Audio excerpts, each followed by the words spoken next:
So we're reading from Sri Chaitanya Charitamrita,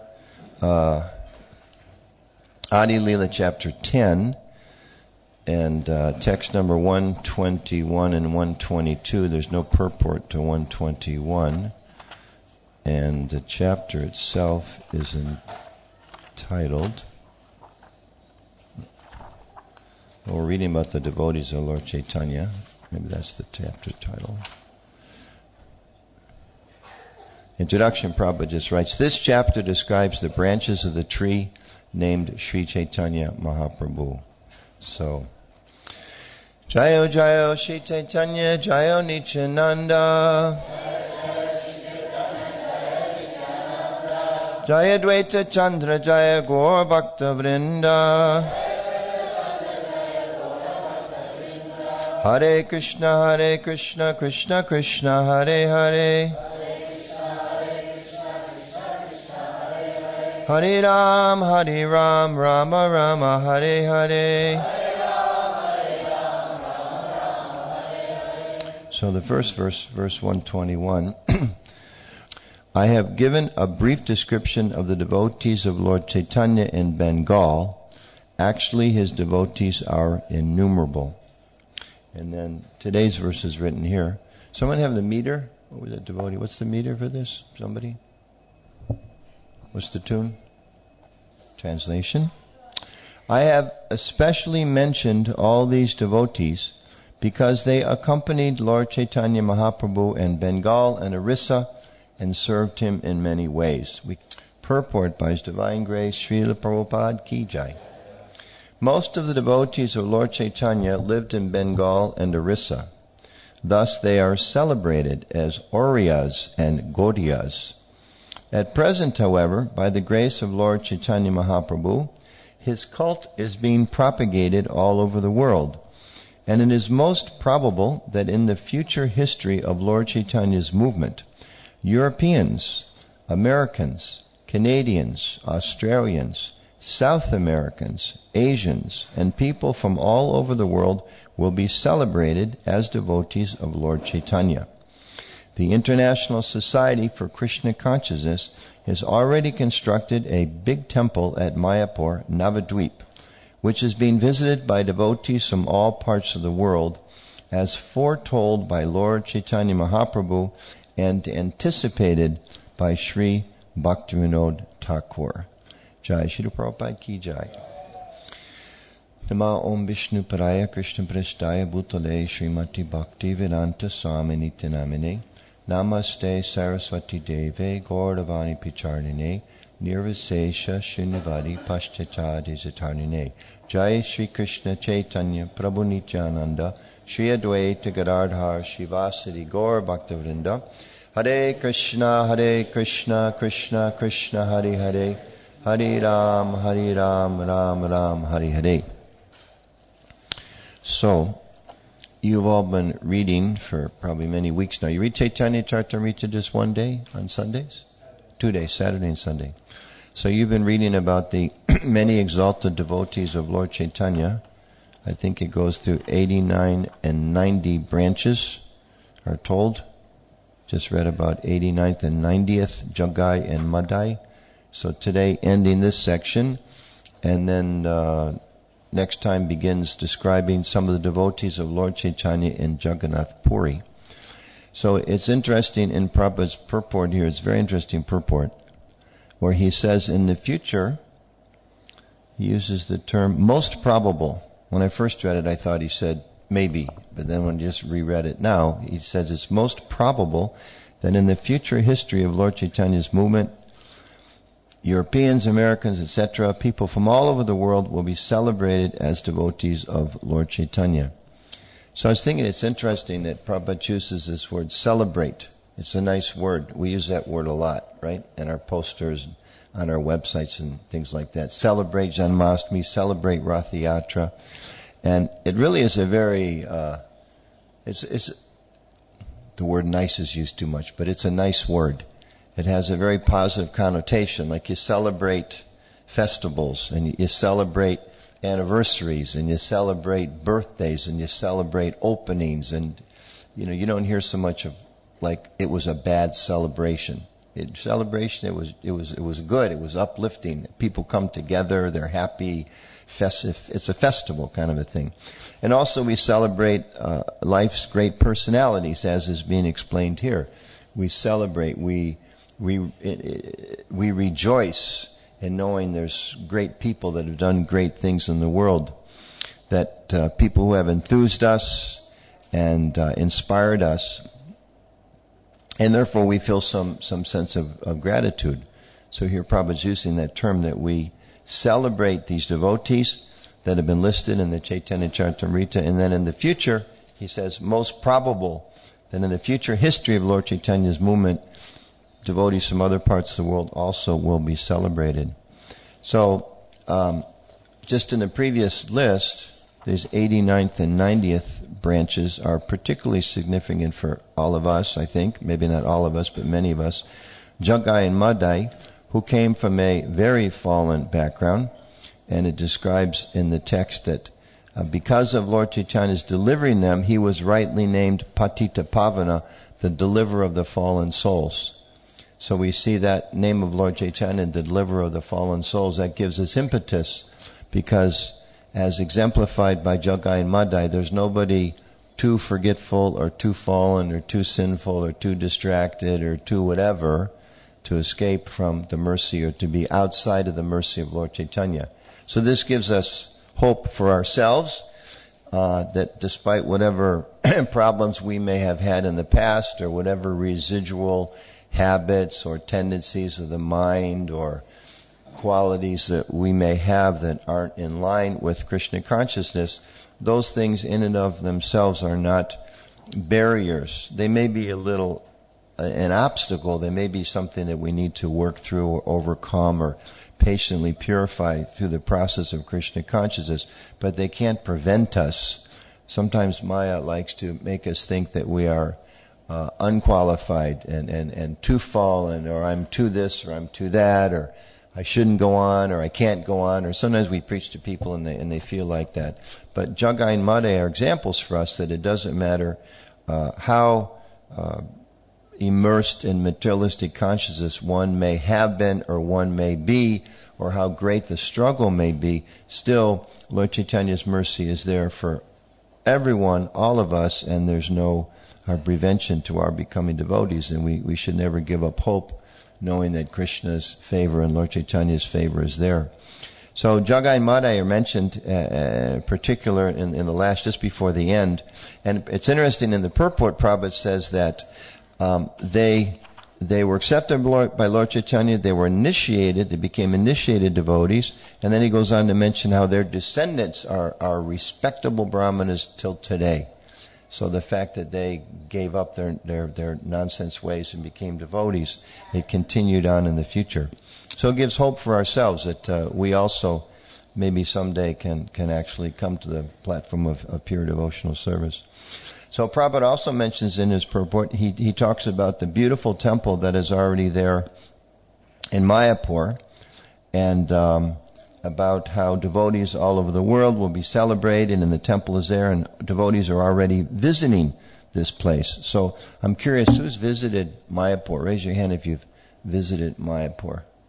Okay, about a third of us. Okay, and I'm also curious, raise your hand if you are a European, an American, a Canadian, Australian, South American, or Asian. Africa wasn't mentioned, but he also says, and people from all over the world. Raise your hand if you're from somewhere all over the world. Okay, good. Congratulations. You're already celebrated in the pages of the Chaitanya Charitamrita. You already made it. If you're one of the people that's been to Mayapur, or if you're one of the devotees from all over the world, you're already mentioned. So congratulations so far. Doing very, very well. You're already in the book. So that's a good thing. So it's also significant here, Prabhupada mentions that this emphasis that devotees from all over the world, we know that before Srila Prabhupada, it's said that a lot of Vaishnavas, these descriptions that Chaitanya's movement would be spread to every town and village, people kind of tended to think, well, that's some kind of nice story, it's an allegory, yeah, all over the world. You know, it's never going to leave our village, but it's all over the world. And it's interesting, even when Prabhupada was first established his movement in New York. And then Mukunda, later Mukunda Raj, had gone to the West Coast and was inviting Prabhupada to come to San Francisco. And the history is there that the early devotees in New York, they really didn't think he was going to leave New York.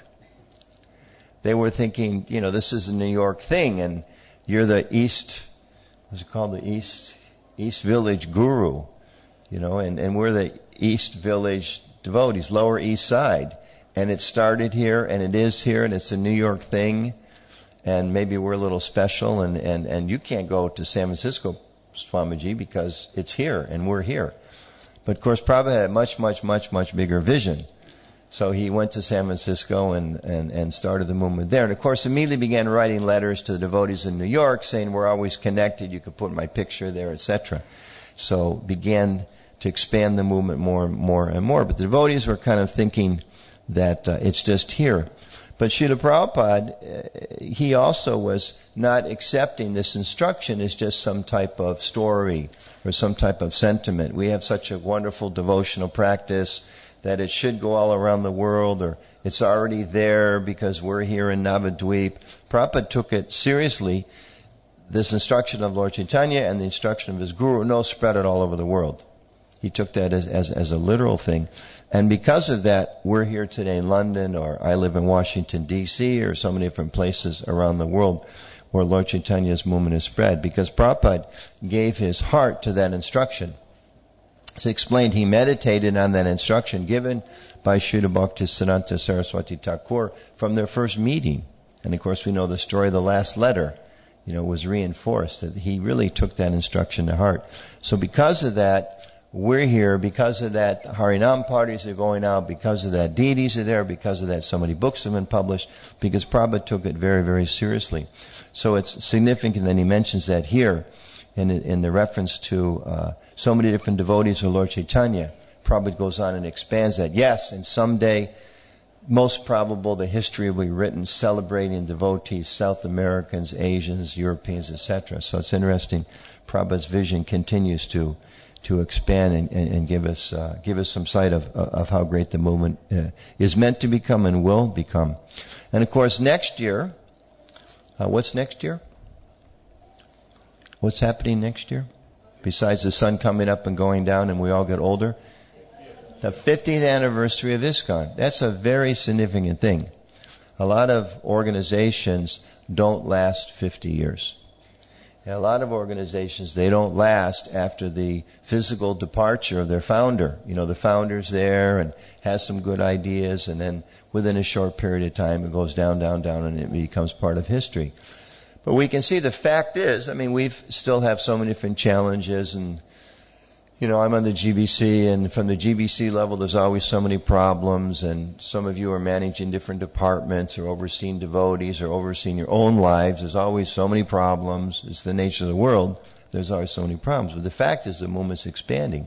The movement is spreading, and devotees are becoming purified. And we see now, we've been around long enough, we even see that some of those people that in the early days left, and of course even Prabhupada was asked about that.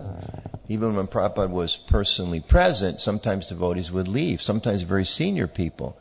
And Prabhupada had different responses to that, but one of those was he said that it's a war against Maya, and we should expect that some people may be, overcome in the battle for Maya. But now the movement's been around long enough. We've even seen so many people, they fight with Maya, they struggle to be devotees a little bit. Sometimes the material desires overwhelm them again, or maybe they commit some offenses and go back into their materialistic lives, and then they come back again.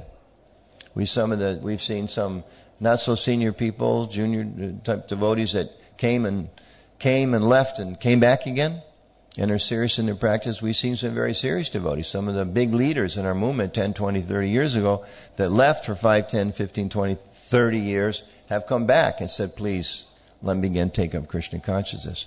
So, and of course we also see that as the movement grows and time passes. I think it's Jayadvaita Swami who first said one of the biggest challenges of the movement in the early years, one of our greatest shortcomings, was we had no grandmothers. It was a big problem not having any grandmothers. Because grandmothers, in some ways, and I say this in a way of glorifying them, kind of like children can go anywhere and say anything, grandmothers can say anything. My dear son, don't do that. Excuse me, Swamiji, that's not a nice thing to say, etc. We didn't have grandmothers. We didn't have that voice of conscience. And I recall I became a member of ISKCON in 1975, and my temple president, as far as I can remember, was 24. The grand old age of 24. And I remember one of the first brahmacharis I met who was...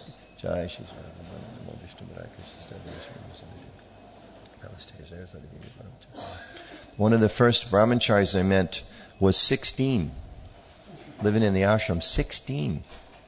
I mean, now I think 16, that's like, you still wearing diapers? 16, that's and 24. I can imagine somebody today told me, okay, your boss is 24.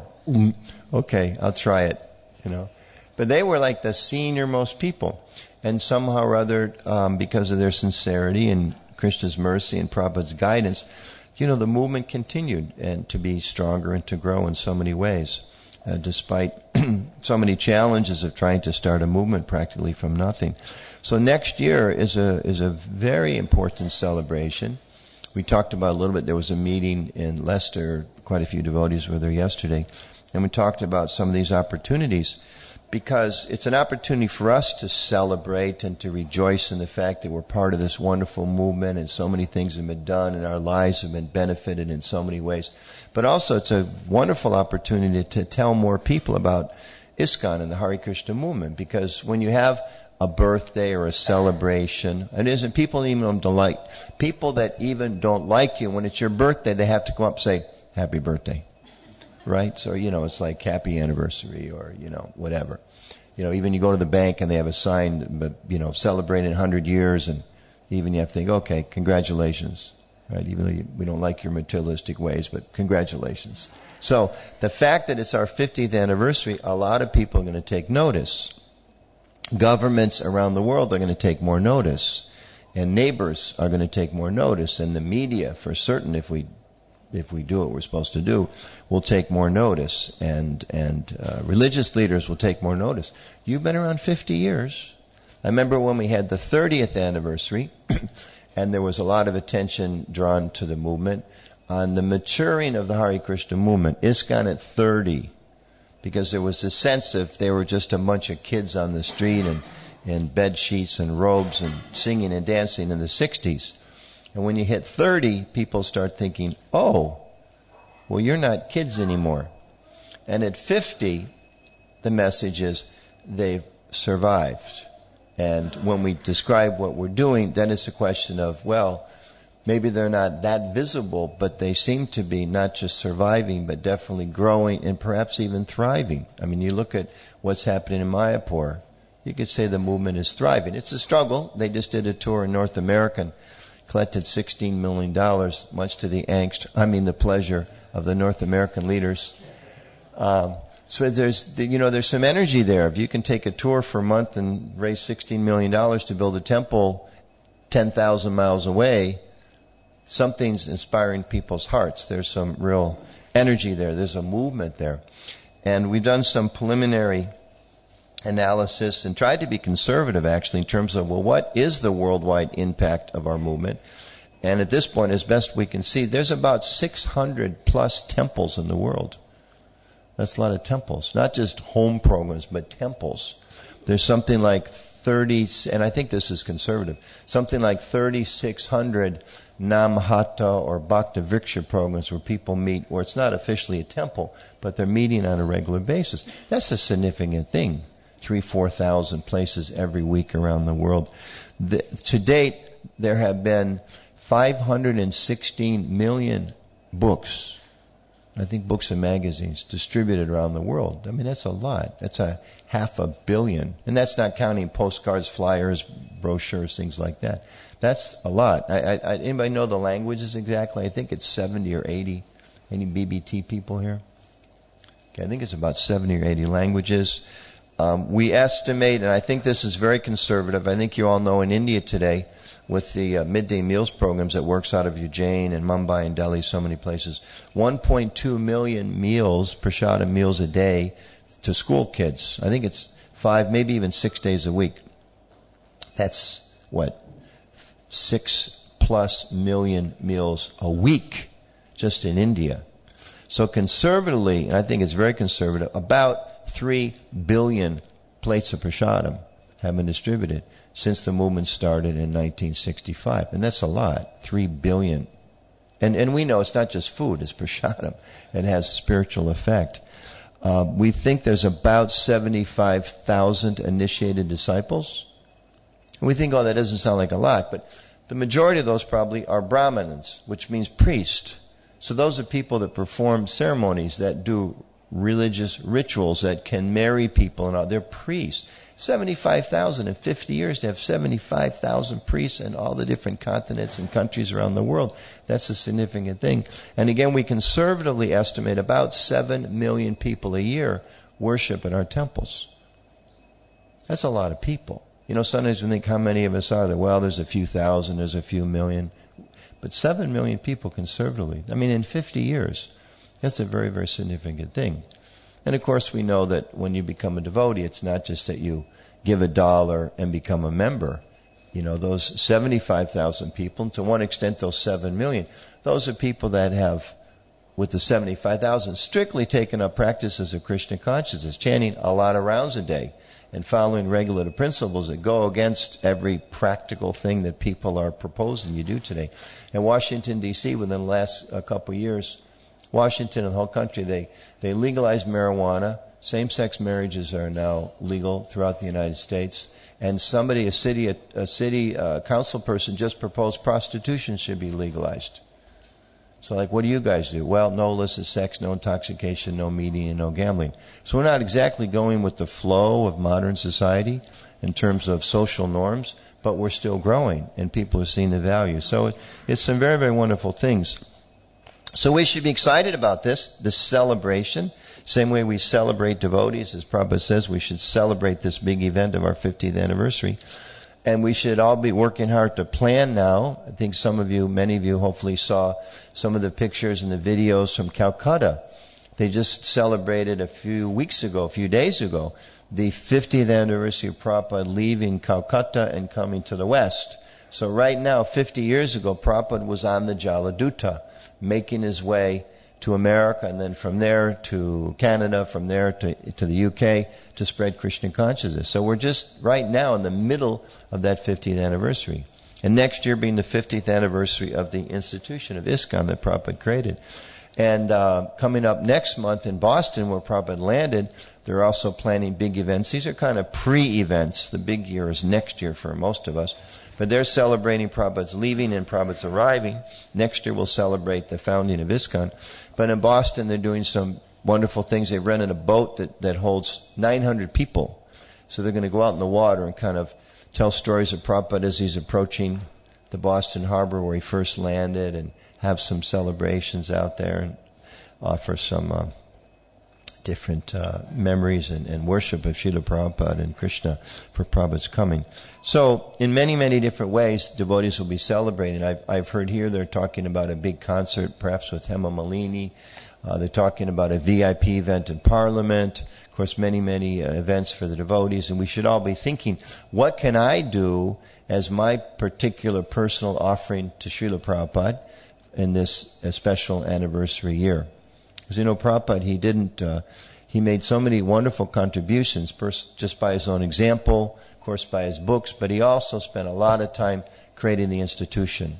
And he understood, we were hearing Bhakti Chumaraj yesterday, Prabhupada knew that in order to have an international movement, it needs more than just one teacher or one guru or one acharya. It needs an organization, it needs an institution. And we're celebrating that Prabhupada created, this institution of ISKCON. So we should be excited about that and think about what can we do to help ensure that's a grand festival. Of course, our Janmashtami will be 50ized. It'll be the 50th anniversary of Janmashtami on a global level. It'll be the 50th anniversary of Rath Yatra, the 50th anniversary of Gaur Purnima, etc. So all of our different events will be 50 eyes, but also some special events. And we should also individually think, well, what can I do? What unique thing can I do? How can I contribute? How can I be part of a team for some special 50th event? Or how can I make some individual contribution? We've got a couple months.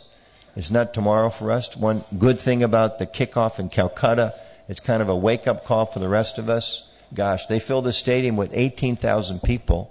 And they had so many people come, they emptied it in the middle of the day and refilled it. So 36,000 people came. The governor of West Bengal, some big soccer star, which I don't know because they play football in America, the other kind, so I don't know, but some very famous. Cricket star or soccer star? Anybody know? Cricket. Must have been cricket star.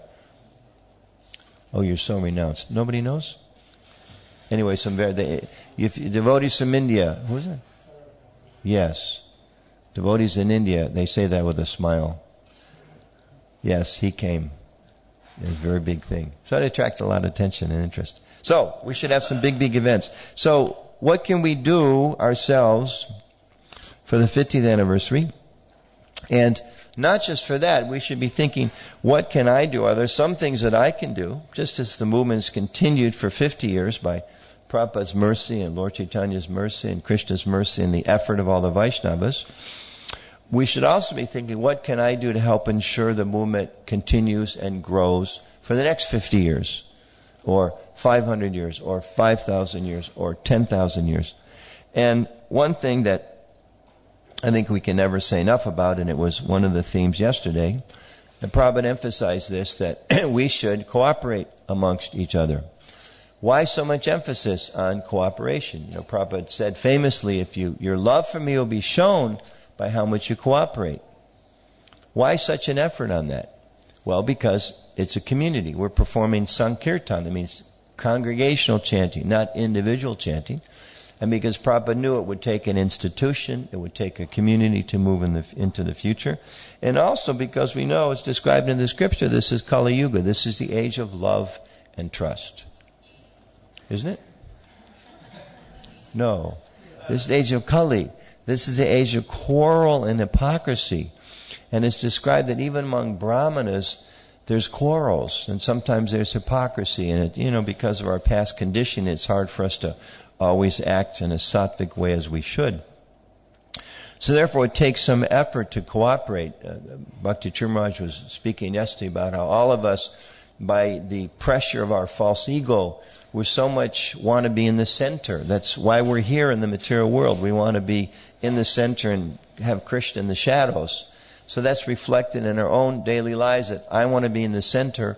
And as Maharaj was saying yesterday, why does he get all the attention? Or why does she get all the attention? Or why does he get all the influence? Or why does she get all the recognition, etc.?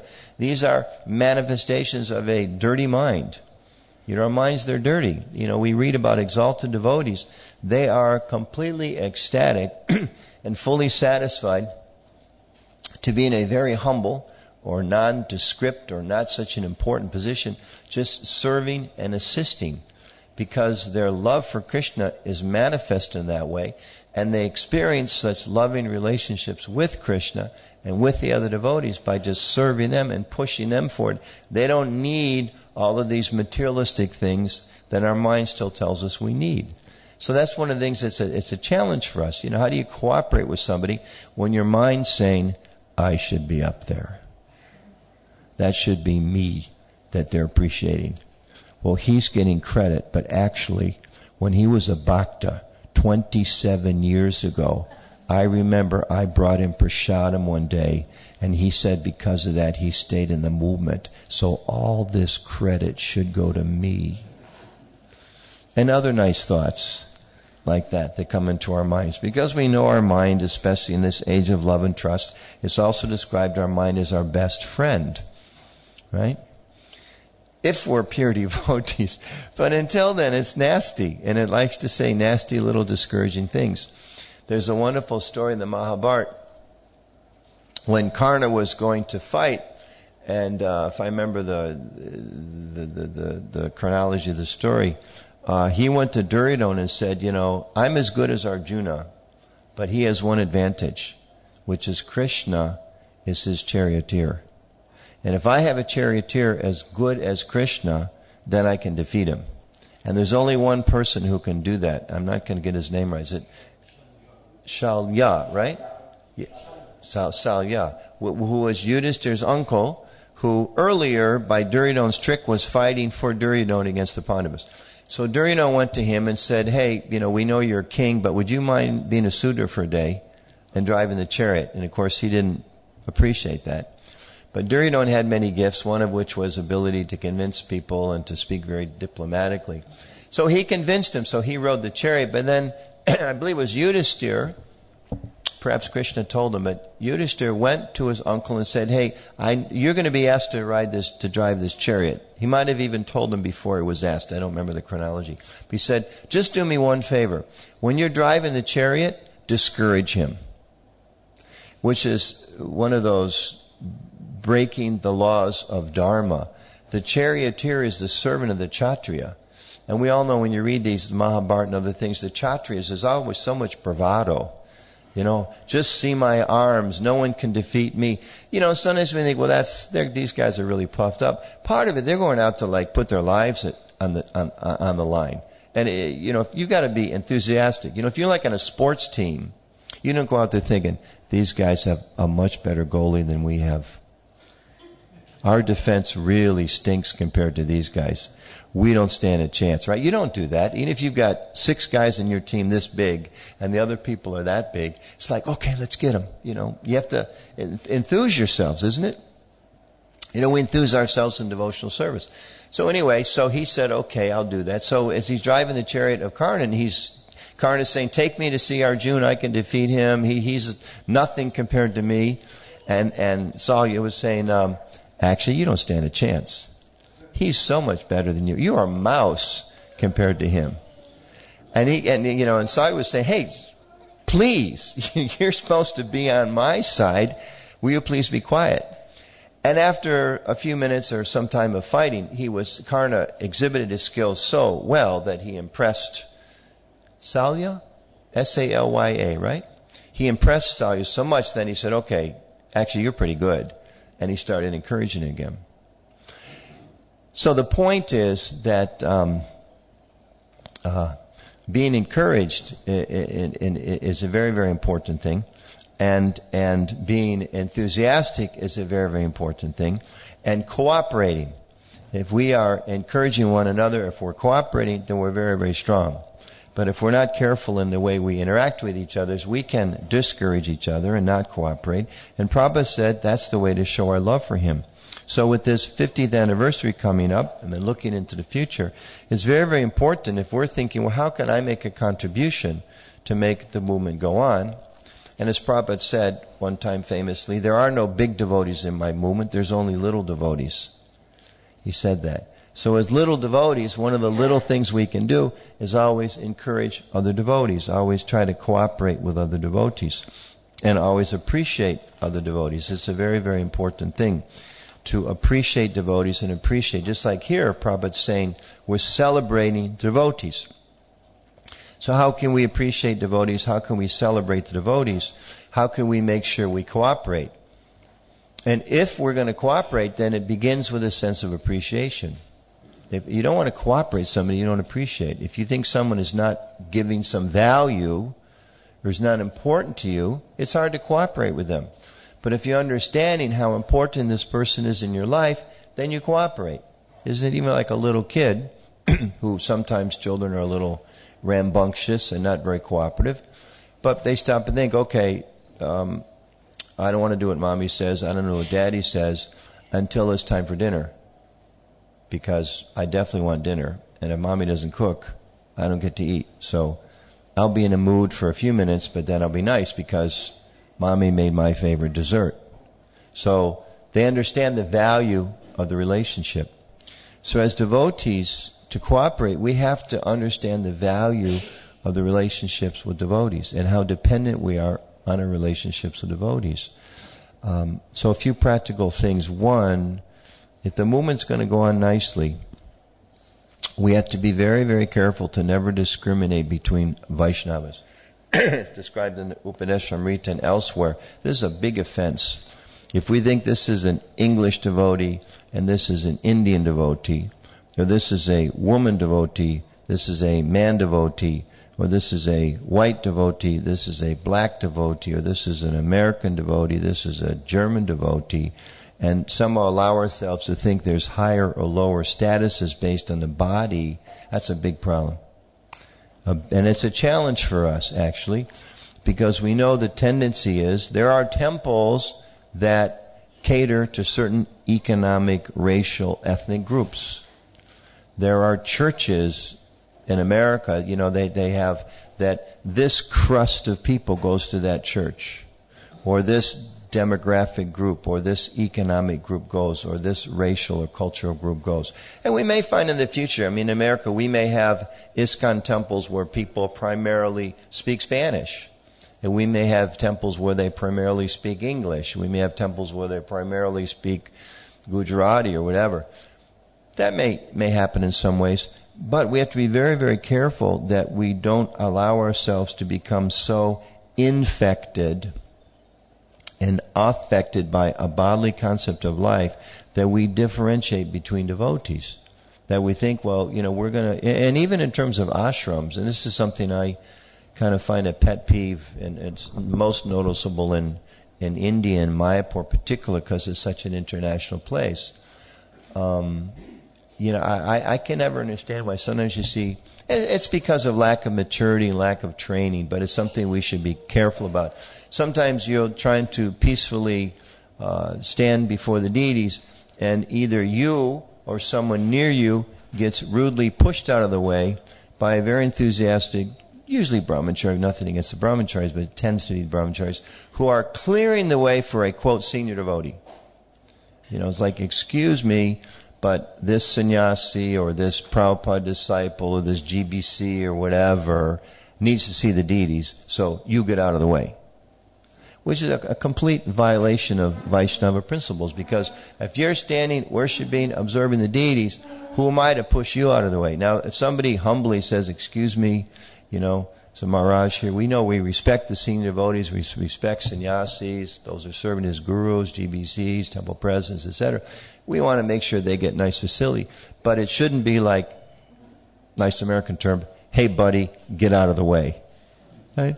That shouldn't be the mood. And sometimes maybe due to urgency or whatever that happens, but it's not proper and it's offensive. We shouldn't think, it's only a grihasta, or it's only a brahmachari, or it's only a woman, or it's only a second or third or fourth or fifth generation devotee. We shouldn't think like that. Sometimes there's this tendency to think that I'm senior to you because you joined in 1977 on April 25th. And I became a devotee, and don't forget it, April 21st, 1977. So let's just keep it really straight. Who's senior here and who's supposed to serve who? Okay? Is it clear? You got it clear? Okay. That's not our philosophy. Our philosophy is if I came in April 21st, if I'm doing a few things right, I should be maybe 3 days more mature, which means I should be the one that understands I'm supposed to serve you. Isn't it? That's our philosophy. If I'm actually senior, then it means I understand I'm the servant of the servant of the servant. And of course the customs are there. We do respect senior people. We do respect senior ashrams, sannyasis, and certainly we need to respect our Siksha gurus and our Diksha gurus and temple presidents and all that. But not that we think, we don't respect other people. We respect everyone, and we should be concerned about everyone's position. So this discrimination we have to be very, very careful about. It's the seed of dissent.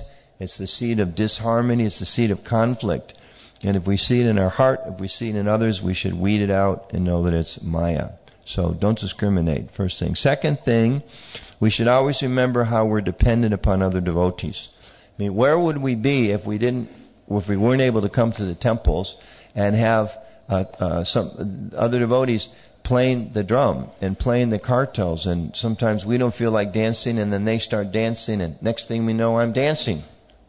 So would we always have that enthusiasm? Would we always have that, to carry those beautiful melodies?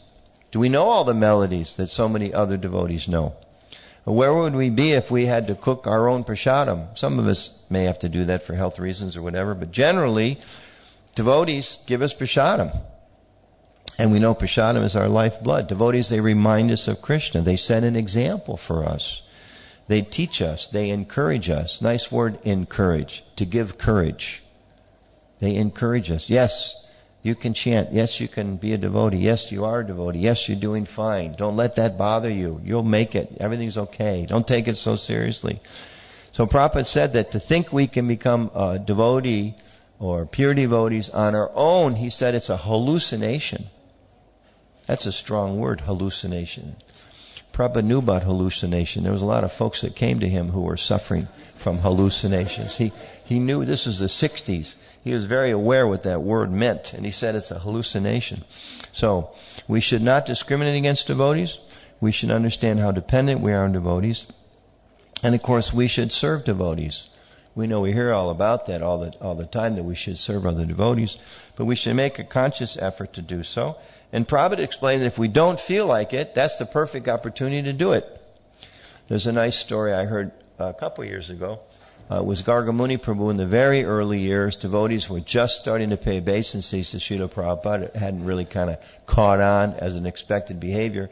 And he went to Prabhupada, I think still Swamiji at that point, and said, Swamiji, the others are paying obeisance, they're bowing down before me, but I don't feel like it. Is that okay? And Prabhupada said, actually, it's okay that you don't feel like it. Just do it and the feeling will come.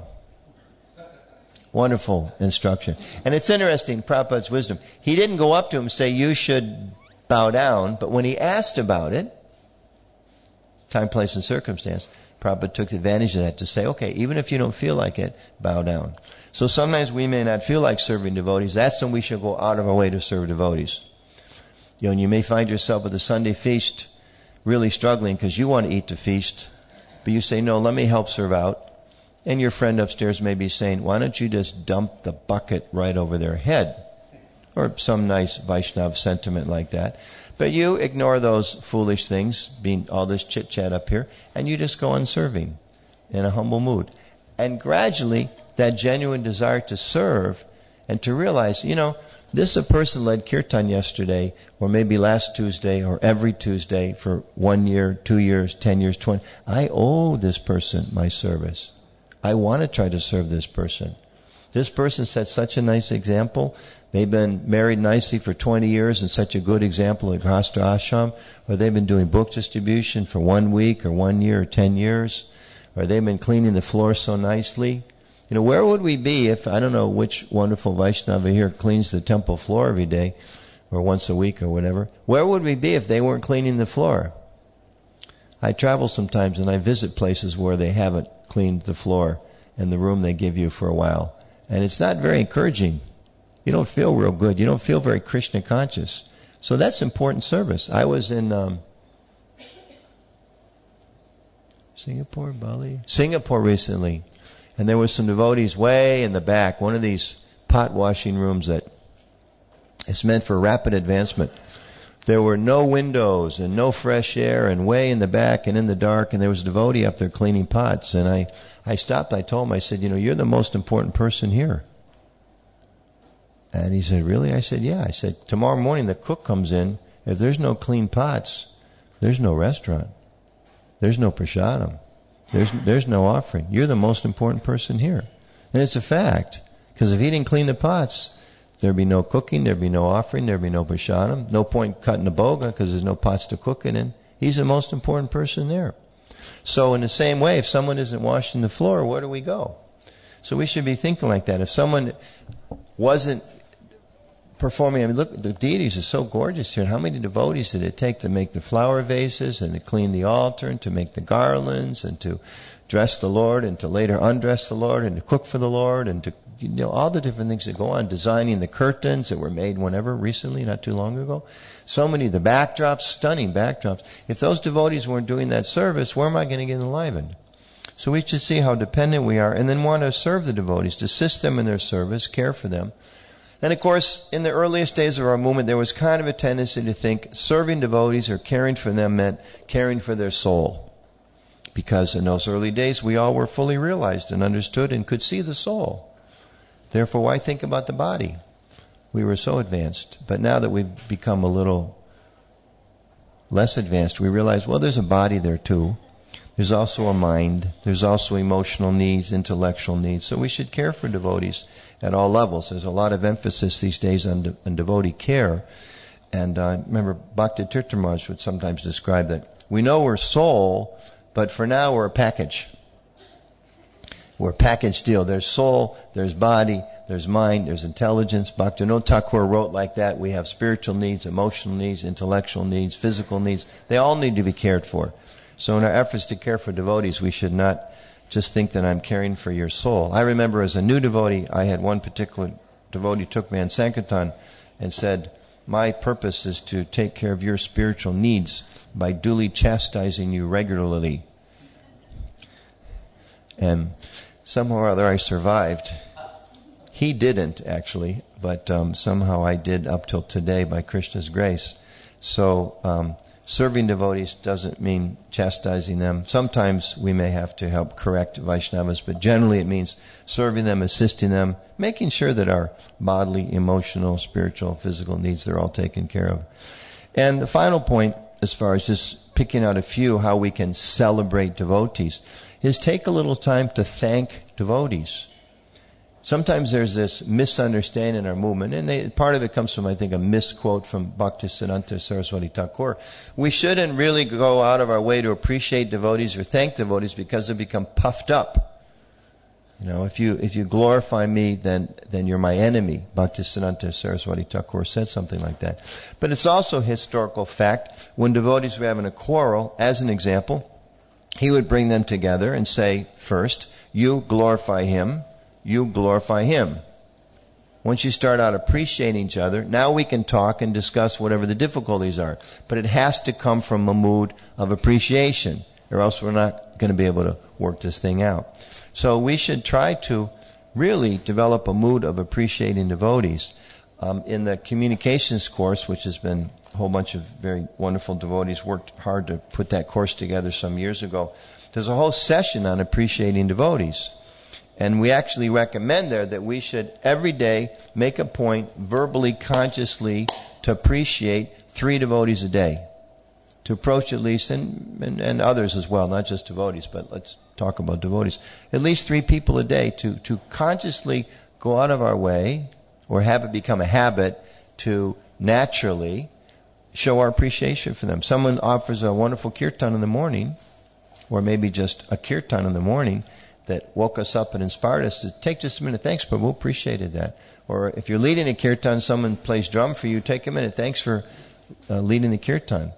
Or sometimes some of us, and this is a long-standing, wonderful community here, some of us may have been members of this community for 1 year, 5 years, 10 years, 20 years. There may be people in this community that have been cooked the Raj Bhoga for 1 year, 5 year, 10 year, 20 years, and you never took time to thank them.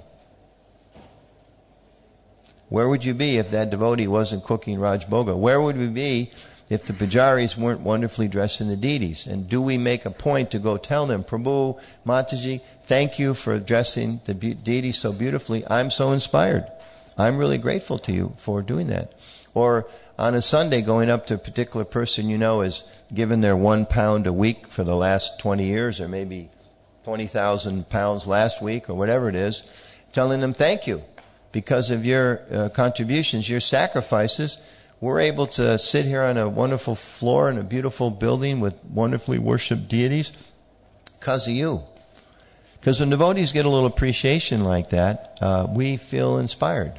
You know, devotees going out and doing book distribution should appreciate the pujaris. The pujaris should appreciate the book distributors. The cook should appreciate the managers, etc., etc., etc. And when we develop that mood, then we become much happier. Because generally in this age of Kali, we love to find faults. Isn't it? We just love it. We really, really love it. You know, someone goes out for 15 years in a row and distributes books, and one day we get a complaint. Prabhu, you're really hard on people. I got a complaint. I met somebody yesterday, or, you know, again with the Raj Bhoga. Someone's been cooking Raj Bhoga for 20 years. Nobody says a thing until one day we realize we should give them some feedback. Mataji, the rice was burnt. What good is that? We shouldn't do that. We go out of our way to appreciate it. So I'll just leave you with that thought. Suggest that maybe starting today, help improve the nice Sangha in our communities here and around the world, to make an extra effort to think about how dependent I am for devotees, how grateful I am for devotees. Prabhupada instructs us here we should celebrate devotees. We should celebrate the fact we're fortunate enough to live with devotees. And think of 1 or 2 or 3 people who maybe preached to you today or yesterday or 5 or 10 years ago and encouraged you in your devotional service. There may be somebody who gives, classes or nice kirtans or just serves prasadam with such a smile that you feel inspired to go on in your devotional service, even sometimes when you don't feel so inspired. And there may be somebody here, maybe a lady devotee, a man devotee, a older devotee, a younger devotee, a child devotee, who just kind of nourishes your Krishna consciousness. There could be 50 people here or 200 people here that nourish your Krishna consciousness. So let's try to individually and as a culture go out of our way to show that appreciation, because that also shows our gratitude and increases within my heart, our hearts, the spirit that I'm a servant of others. And the fact is, it enlivens those devotees. One of the greatest services, we hear you should serve the devotees. One of the greatest services we can do is appreciate them. Because we all know we're servants, and we're trying to be servants. We're trying to stop being the enjoyer. And when someone comes up and says just a couple words to us, Prabhu, your kirtan, your class, your being here, your smile, your cooking, your cleaning, it helps me in my devotional service. We get inspired by that. Because then we think, wow, it makes a difference. Isn't it? I'm cleaning the floor every day. One person says, Prabhu, that's great the way you clean the floor. I feel enlivened to come to the temple in the mornings because the floor is so clean. What are they going to do? Are they going to get puffed up from that? I am such a great floor cleaner. No, they're going to think, wow, this is wonderful. Devotees, it's actually making a difference. They're going to clean the floor even better. Next day you're going to come in, they'll be on their hands and knees with a scraper getting that piece of gum that was left over 62 years ago before the devotees took the temple that nobody else ever cleaned. Because they're going to be inspired to do even better. So in so many ways, it's a wonderful evolutionary circle of appreciation and inspiration. So, just to end in that mood, my gratitude for all the devotees here. I haven't been to the UK in some time. I don't know why. Committed some offense or something. I think it's been 3, 4, 5 years since I've been here.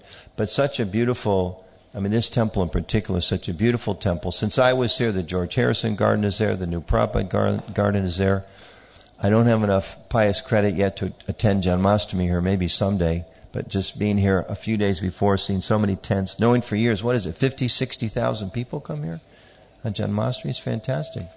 And I mentioned this yesterday, and I'll mention it again here. Some devotees weren't there yesterday. As far as I know from my travels around the world and my work in communications, the temples in the UK, and the manor is certainly a leading role in this, have done maybe the most, and I say this in a positive way, integrated community, Christian conscious community in the world, in that we've made friends with the neighbors, despite we know the dark history with the neighbors. At some point in time we were both demons in each other's eyes, and that's completely changed. We're friends. We work cooperatively. They come here. We loan them our tents, etc., for their events. The relationship that's been established with the government leaders, with the interreligious leaders, with Hindu leaders, to a large extent with the media. These are the kind of things, relationships that our movement needs to build across the world so that people more and more take us seriously. As was pointed out, I think you pointed out yesterday, not that many people around the world know us. Even in the UK, not everybody knows us. We have a lot of work to do. We shouldn't think, it's all been done. The senior devotees pioneered the day. Now there's nothing left to do. It's not like that at all. We barely scratched the surface of having an impact on the world. We've achieved a lot, but just the very, very, very beginning. The movement needs to get stronger and have more and more impact on the world. And one of the ways we do that is by building relationships with people, becoming involved in the larger society. So when they're planning in the future, when they're looking at how to organize the neighborhood, they're looking at how to celebrate festivals, they want the Vaishnava perspective. They want to know the Krishna conscious perspective. They want to know how they can do better. We have that role to play. We're not just supposed to live in some isolated community chanting Hare Krishna. It's like sometimes less mature Harinam parties. Everybody stands in a circle, looks at each other, and, waves their rear towards the public. That's not Sankirtan. That sends a message. We're doing our thing, and, what we think of you is, that's not a nice thing to say to people. We should be looking to people and integrating, interacting with people, and inviting them to take part. So in the same way, our communities can't just be looking internally. We have to be looking outside, how we can communicate, how we can build relationships so that everyone feels welcome to come here. Everyone feels welcome to participate in some capacity. So this temple, this community, this yatra, the UK yatra, I think has done just as far as I see, as along with India perhaps, has done a really wonderful job of doing that. Perhaps more so because we're not the traditional religion of the UK. So my appreciation of devotees that worship the deities so gorgeously. They're obviously wonderfully taken care of and very happy. And so many people come to see them and are inspired, and the grounds are beautiful, and the preaching is beautiful, and so many wonderful things. So thank you all very much, and I'll stop there, and there's a few minutes for questions.